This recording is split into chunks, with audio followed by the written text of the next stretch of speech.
graduation tales. I'm 38 years old, and my wife and I have a 16-year-old daughter.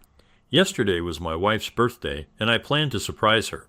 I left work early, picked up some flowers, and thought it would be a special day. But I was in for a big shock.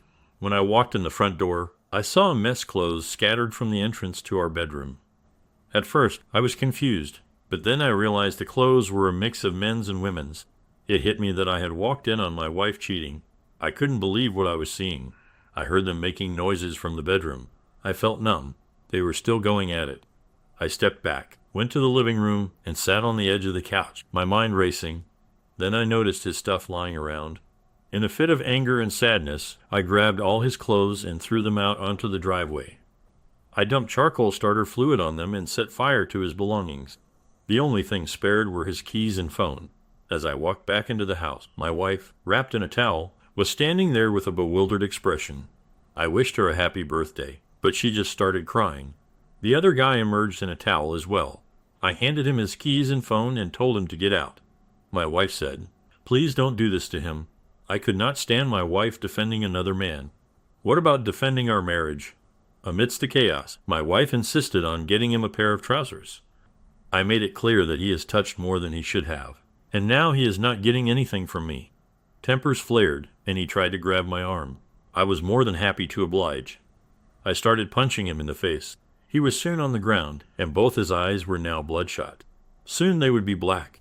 I kicked my wife out on her birthday. She is now staying with her mom, who, unfortunately, has a history of cheating too. Since Tuesday, I haven't spoken to her much, but she has been blowing up my phone and our daughters. I had to break the news to our daughter about her mother's infidelity. Trying not to go into too much detail, but making it clear that she cheated. Our daughter is heartbroken and angry. I hired a lawyer this morning, and today I finally texted my wife. I told her about the lawyer and said we could meet up later so she could try to explain herself. I know it might be a bad idea, but I need answers. I'm struggling to think clearly right now. When I found them, they were in the shower, unaware that I was standing at the doorway. The steam covered them, but I could hear their laughter and giggling about the intimacy they had just shared. It was painful. I texted my wife, telling her I didn't want to meet up today because I couldn't stand to look at her yet. She started texting me nonstop, saying she could change and that she'd already cut off the guy. I told her not to delete anything from her phone because I wanted to see all her texts and messages. We finally met at a local coffee shop. I recorded our conversation with my phone on the table. She asked why I was doing this. Honestly, I just didn't trust her anymore. She started talking about wanting to save our marriage, even though she had already given up on it. But now she wanted to be the wife and mother our daughter needs. I told her it's a little late. She asked if I was ready to throw away 16 years of marriage, and I threw it back at her, saying it wasn't me who cheated. I asked her who the guy was. He's apparently a stay-at-home dad from one of the homeschooling programs. I told her she had to contact his wife if there's any hope for our future. I asked how long it had been going on. She said 2 months. She claims to feel guilty and remorseful. I told her it was for getting caught, not for what she did, as she had no intention of stopping. She cried, saying she knew it was wrong and that she was going to stop. I called her out on lying. I asked for her phone, and, surprisingly, she hadn't deleted anything. She showed me the progression of their texts and explained how many times they met up. I asked her why she could do certain things with him, but not for me. She said she didn't want me to look down on her for her desires as a wife and mother. I threw it back at her, saying I wouldn't have asked if I would judge her. She showed me the text where she told the guy she couldn't have contact with him anymore. She wanted me to tell our daughter to contact her, but I refused. I won't force our daughter to talk to her. I also told her she needs to get into counseling to fix herself because something is seriously damaged inside her. After our meeting, I contacted a lawyer and started divorce proceedings. I've reached a point where I just can't bear the weight of the betrayal any longer. After she broke down in tears, I gave her a deadline of 60 days before the separation papers were finalized. I needed to see genuine remorse for the pain she caused both me and our daughter, not just the shame of getting caught. I suggested she move in with her mother for now until we figure out what lies ahead. I insisted she get an STD test, and, despite the separation, I want to know her whereabouts at all times. I asked for a tracking device on her phone and regular check-ins. The trust is shattered, and I made it clear that if she even whispers to the person she cheated with, consequences will follow.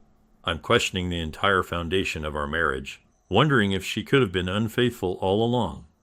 She said it was a one-time affair, but I didn't believe her. If she could do it once, I fear she could do it again. Things got worse when my wife took a bunch of pills on Christmas Eve, and we had to rush to the emergency room. Now we're all back living in the same house. I told her that our marriage is over. Her selfish actions, especially on Christmas Eve, really hurt our daughter. It's clear to me that I can't keep living with her selfish behavior.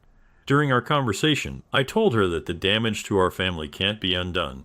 She kept saying she still wants to be with me, but I pointed out that she'd still be with the other person if she hadn't been caught. I've realized that I don't feel anything for her anymore. Whether it's the trauma or something else, all I can think about is moving forward without her. She insisted she doesn't know what to do, but I reminded her that she should have considered the consequences before engaging in the affair.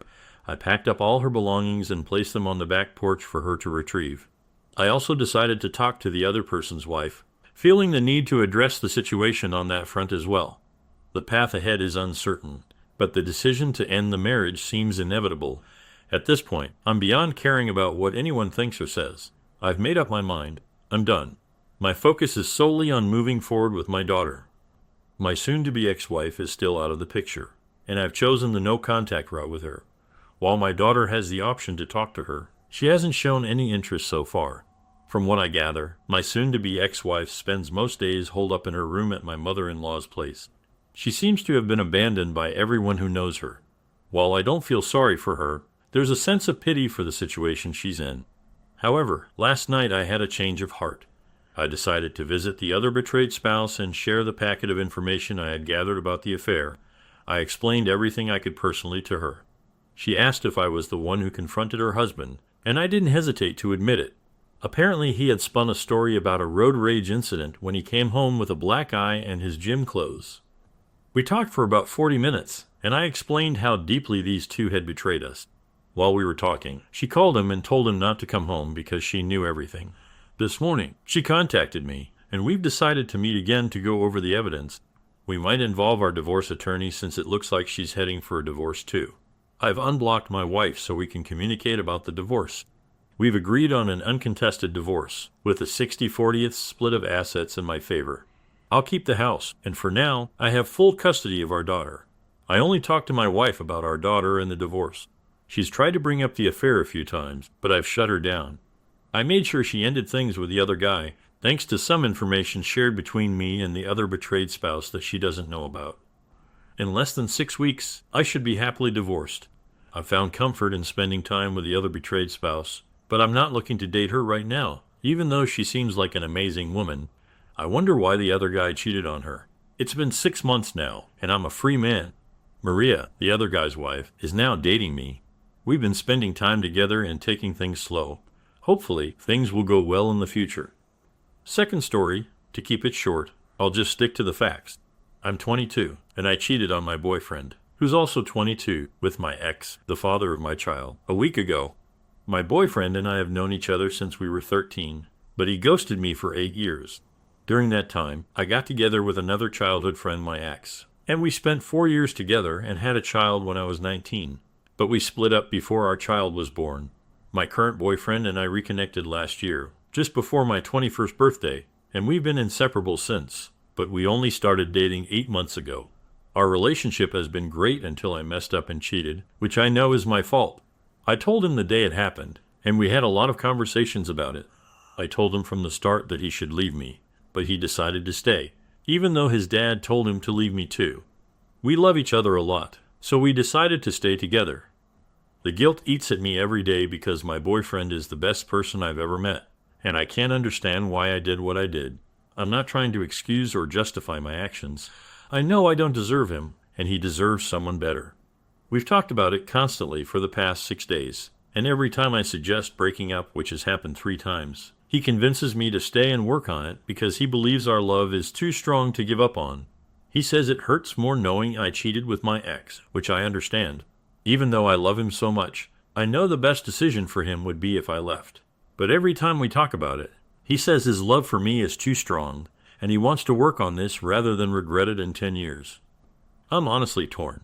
I love him so much, and we've talked about living together, getting married, and having children, but I messed up. and he doesn't deserve the pain this will cause. He deserves the best, and I know I can't give him that. Despite the love we have for each other, I know I'll never cheat again, but the fact that I did is messed up, and he doesn't deserve that. So I'm asking for advice. Do I stay and work on this like we agreed, or do I leave, knowing that's the best decision for him?